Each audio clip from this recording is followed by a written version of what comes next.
আপনাদের নাটক হলো, খুব ভালো হয়েছে অবশ্যই। তো আপনাদের এইখানে করে আপনাদের কি অভিজ্ঞতা হলো? মলয় সাহাদের আমন্ত্রণে, অর্থাৎ কলরিতার কাকিনারা তাদের আমন্ত্রণে আজকে এসেছি এখানে।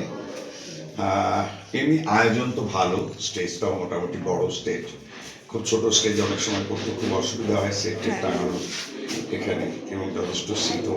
এমনি আয়োজন নিয়ে আমার বলার কিছু নেই, আয়োজন একেবারে ত্রুটি মুক্ত বলা যেতে পারে। এবং এখানকার ছেলেমেয়েরা আমাদের সঙ্গে প্রচুর কোঅপারেশন করেছেন। আমাদের যে রিকুইজিশন বলে লাগছে, হয়তো যথাযথ সেই রকম রিকুইজিশন না হলে তার অল্টারনেটিভ একটা বন্দোবস্ত করে দিয়েছেন, এটা আমাদের বেশ ভালো লাগার জায়গা।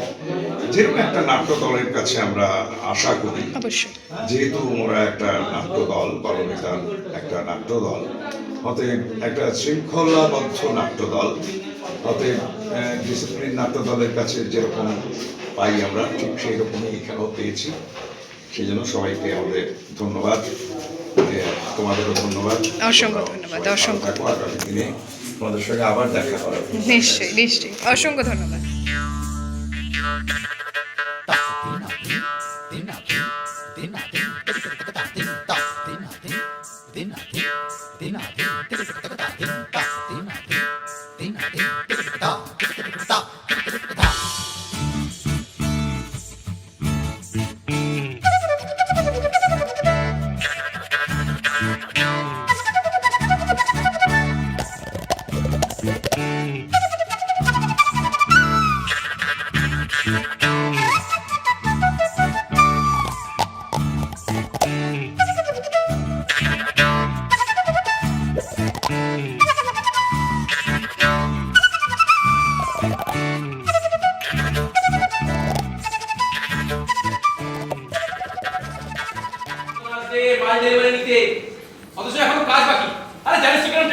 তুমিও কম যাও না সুজনদা, মাঝাতে এসে আমার চাদরটা কেটে নিয়ে চলে গেলে।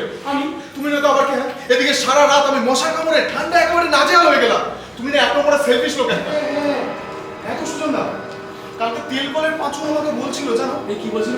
বলছিল লোকটা নাকি একটা বন্দুক হাতে নিয়ে ঘুরে বেড়ায়, আর একা কাউকে পেলেই খুন করে। সুজনদা, হ্যাঁ ও সুজনদা, এই ঘটনাগুলো সত্যি নাকি বলো না? আরে আমি তো জানি লোকটা দাগি আসামি জেল থেকে পালিয়েছে। পুলিশ ওকে জীবিত বা মৃত ধরতে পারলে 1 লক্ষ টাকা পুরস্কার দেবে। তাদেরকে বলছিলেন বড় বাবা, এদিকে আমার টনিক ডিসেন্ট্রি আছে, ও সব দিকে সাজা হয় নাকি? এই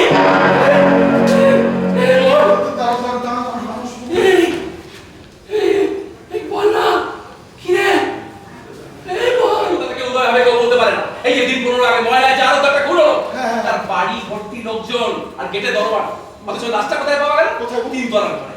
কখন এসেছে, কখন মেরেছে, আর কখনই যে উধাও হয়ে গেছে ঈশ্বরই জানে। এই সব পাল দিয়ে আমাকে ভালো এনেছো। আসলে আর ভয় দেখালে একেবারে সাউথ ইন্ডিয়ান ডান্স শুরু করে দাও। ইডলি দোসা সাম্বার, আইও সেবার একটা কোলা ব্যাং মারি একেবারে চুপ চুপ। কে আপনি?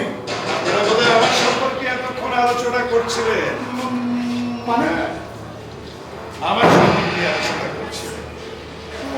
আপনার সুজনদার মতে আপনি খুব ঘুম কাটলে, কিন্তু এই ঘুমটাই কালকে আপনাকে রক্ষা করেছে। দেখুন, এই চাদরটা আমার করে যাচ্ছে। আপনার মোহন বাবু নার্ভাস হয়ে চাবিটা মেঝেতে ফেলে দিয়েছে, ওটা তুলে আমাকে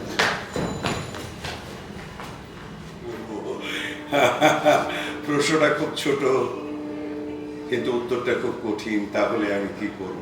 একটা স্মার্টফোনও দিতে পারি। এই অপারেশন করছেন আপনারা, করছেন, মনে থাকে যেন, মনে থাকে।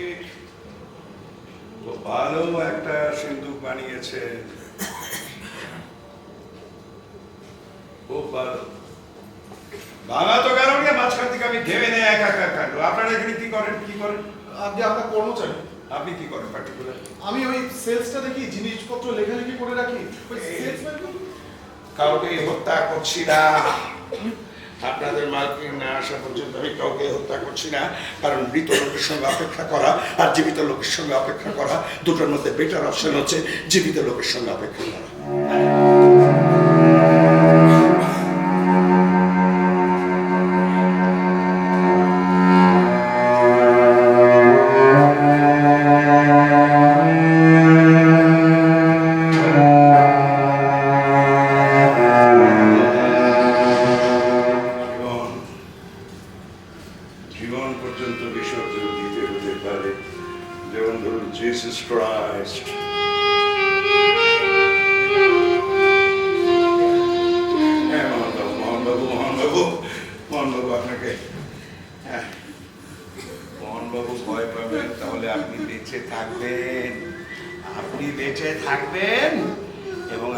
ভয়ের ব্যবসা চলবে।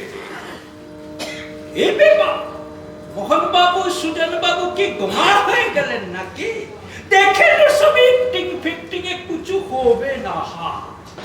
শোনেন, এই আপনাদের মতো বাঙালিদের দ্বারা, হ্যাঁ আপনার মতো বাঙালিদের দ্বারা কোনো ব্যবসা কেন হয় না জানেন?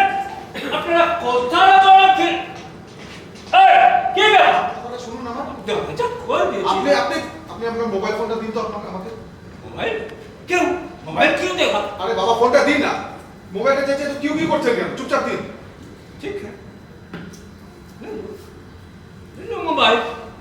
अरे भाई मोबाइल तो दे दिया, दरवाजा तक खोलो। না দরজাটা क्यों नहीं खोला? दरवाजा। কিসের এত চিৎকার? হাত তুলুন, হাত তুলুন। একটা গুলি করব, দুটো দুদিকে ছিটকে পড়বে, পিংপং বলের মতো ড্রপ খাবে না। গুলি গুলিয়ে দেবো।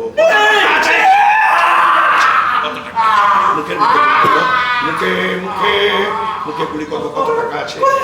ओए ये कीजिए, मेरे पास कुछ नहीं है।